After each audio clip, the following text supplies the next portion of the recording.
கொஞ்சம் தள்ளிக்கா, நான் போட்டோ எடுக்கணும்க்கா. இரு என்ன செய்யற? அக்கா அக்கா போட்டோ தான் எடுக்கிறேன். என் ஃப்ரெண்ட்ஸ் எல்லாரும் போட்டோ எடுத்து ஃபேஸ்புக்ல போடுறாங்க. அப்ப நம்மளும் எடுத்து ஃபேஸ்புக்ல போடணும்ல. கேக்கையும் எடுத்து வைக்கா, போட்டோ எடுக்கணும், ஸ்டேட்டஸ்ல வைக்கணும், ஃபேஸ்புக்ல போடணும். ரோஷினி, என்ன பண்ணிக்கி இருக்க? துவா கேட்காம உட்காந்து போன் எடுத்து நோண்டிக்கி இருக்க. நோம்பு திறக்க நேரம் ஆச்சு. ஒரு நிமிஷம் இருக்கா, ஸ்டேட்டஸ்ல போட்டுறேன். ரோஷினி, அந்த நோம்பு அப்படின்றது நமக்கும் இறைவனுக்கும் உண்டான ஒரு விஷயம். அத நம்ம உலகத்துக்கு காமிக்கணும்னு அவசியம் இல்லை. நம்ம என்ன சாப்பிட்றோம், எவ்வளவு செலவு பண்றோன்றது இந்த உலகத்துக்கு தெரியணுன்ற அவசியம் இல்லை. பசியால வர்ற எவ்வளோ பேர் இந்த ஸ்டேட்டஸை பார்த்து வருத்தப்படலாம் இல்லையா? நம்ம இவ்வளோ வச்சு சாப்பிட்றோம், ஆனா வெறும் நோம்பு கஞ்சியும் வடையும் வச்சு எவ்வளோ பேர் இருப்பாங்க.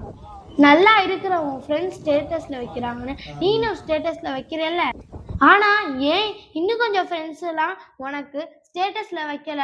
ஏன்னா அவங்களோட வறுமை, அவங்களோட இயலாமை. நீ வச்சிருக்கிற இந்த ஸ்டேட்டஸை பார்த்து அவங்களும் வருத்தப்படணுமா? நம்மளும் இது மாதிரிலாம் சாப்பிடலையே, நம்மளுக்கும் இது மாதிரிலாம் கொடுத்து வைக்கலையே, அவங்களும் வருத்தப்படணும்னு நினைக்கிறியா? வலது கையில செய்யற தர்மம் இடது கைக்கு தெரியக்கூடாதுன்னு சொல்லுவாங்க.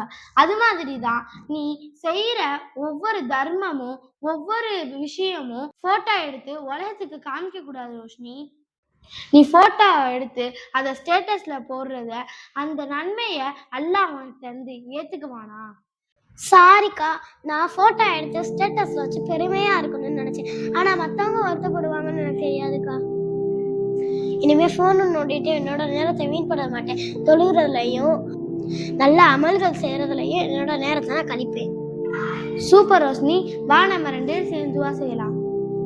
நன்மைய பிறருக்கு தெரியற மாதிரி நீங்க செய்யாதீங்க. பிறருக்கு தெரியற மாதிரி செஞ்சு உங்க நன்மைய நீங்களே கெடுக்குறாதீங்க. நன்மை என்னையமான்னு நீங்களும் தப்பு செய்யாதீங்க. அப்படி இருந்தீங்கன்னா இன்ஷால்லா நீங்களும் மாறிக்கங்க. அஸ்ஸலாமு அலைக்கும். லைக் பண்ணுங்க, ஷேர் பண்ணுங்க, சப்ஸ்கிரைப் பண்ணுங்க. அஸ்ஸலாமு அலைக்கும். நம்பிக்கை கொண்டோரே, அல்லாஹுவையும் இறுதி நாளையும் நம்பாது மக்களுக்கு காட்டுவதற்காக தனது செல்வத்தை செலவிடுபவனை போல் உங்கள் தர்மங்களை சொல்லி காட்டியும் தொல்லை தந்தும் பாழாக்கி விடாதீர்கள். அல் குர்ஆன் 2:254.